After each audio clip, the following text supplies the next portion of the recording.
মূলত মেয়েদের জন্য 5টা সাজসজ্জা হারাম। কয়টা সাজসজ্জা? 5টা। 1 নাম্বার সাজসজ্জার নাম হচ্ছে পরচুলা। এটা মা বোনদের ওয়াজ করছি, আলগা চুল কোনো মা বোন লাগাতে পারবে। এটা হচ্ছে ফ্যাশন হয়ে গিয়েছে। বক কাটিং দেয় অনেকে। বক কাটিং আছে না নাই? বক কাটিং জানেন? আপনার এই লম্বা চুলটা থাকবে না, গোল চুল হবে, ছুচলা ছুচলা।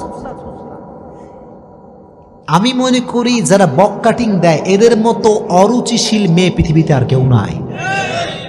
ফাউল একটা রুচি এটা।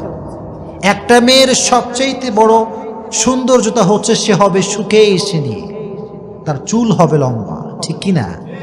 1 নম্বর। 2 নম্বর সাজসজ্জা হচ্ছে মেয়েরা কখনোই ব্রু প্লাগ করতে পারবে না। কথা কোন ঠিক কিনা? ব্রু প্লাগ করে এরকম মেয়ে নাই? না, আল্লাহর হাবিব বলেছেন তার উপরে আল্লাহর লানত, তার উপরে আল্লাহর অভিশাপ যে ব্রু প্লাগ করে। নাউজুবিল্লাহ পড়া। মা বোনদেরকে বলছি, কখনো ব্রু যতই যাই হোক না কেন, ব্রু কখনো প্লাগ করা যাবে। 2 নম্বর। 3 নম্বর হচ্ছে মা বোনদের জন্য টিপ লাগানো জায়েজ নেই। কি লাগানো জায়েজ নেই? টিপ না। অনেকে দেখবেন এখন কালো টিপ লাগায়, বিশাল বড় বড় কালো টিপ, আসনা নাই। আবার অনেকে লাল টিপও লাগায়। না, এই লাল টিপ কালো টিপ খুব বাজে একটা জিনিস। ইব্রাহিম আলাইহিস সালামকে যখন আগুনে পোড়ানো হবে, এট দ্য সেম টাইম নমরুদ অনেকগুলো নর্তকী নিয়ে এসেছিল, নাউজুবিল্লাহ পড়েন। আর প্রত্যেকটা নর্তকীর কপালে ছিল টিপ। তখন থেকে আমাদের শরীয়তে টিপ লাগানো হারাম হয়ে গিয়েছে। এজন্য কোনো মেয়ে কখনো লাল টিপ কালো টিপ ইউজ করতে পারবে। আল্লাহ মা বোনদেরকে এই ফিতনার থেকে বাঁচায় দিক, পড়ন আমিন।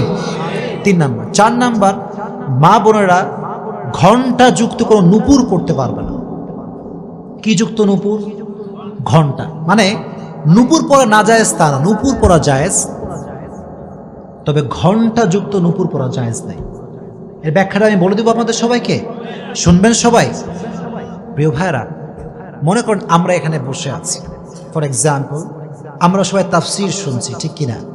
এখন এখান দিয়ে যদি একটা মেয়ে হেঁটে যায়, পায়ে নূপুর আছে, ঘন্টা নাই, আপনারা কি কেউ বুঝতে পারবেন?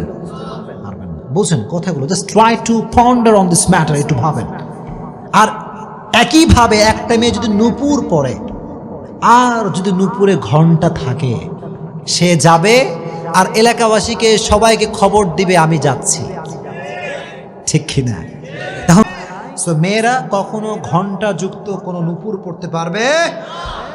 আম্মা জান আয়েশা রাদিয়াল্লাহু তাআলা আনহা একজন নারীকে দেখলেন ঘন্টা যুক্ত নূপুর পড়তে। উনি বললেন আল্লাহর হাবিব বলেছেন কোনো মেয়ে কখনো ঘন্টা যুক্ত নূপুর পড়তে পারবে। 4 নম্বর।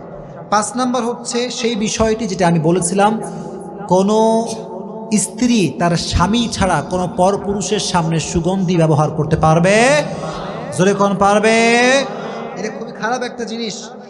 কারণ হচ্ছে কোনো মেয়ে যদি কোনো পুরুষকে অ্যাট্রাকটিভ করার জন্য, আকর্ষিত করবার জন্য সুগন্ধি মাখে, আল্লাহর হাবিব বলেছেন জেনা করলে যেই পরিমাণ গুনাহ হয় সেই পরিমাণ গুনাহ তার আমলনামায় জমা হবে। জোরে কোন নাউজুবিল্লাহ। আল্লাহ মা বোনদেরকে এই 5টি সাজসজ্জার থেকে বাঁচায় দিক। জোরে কোন আমিন।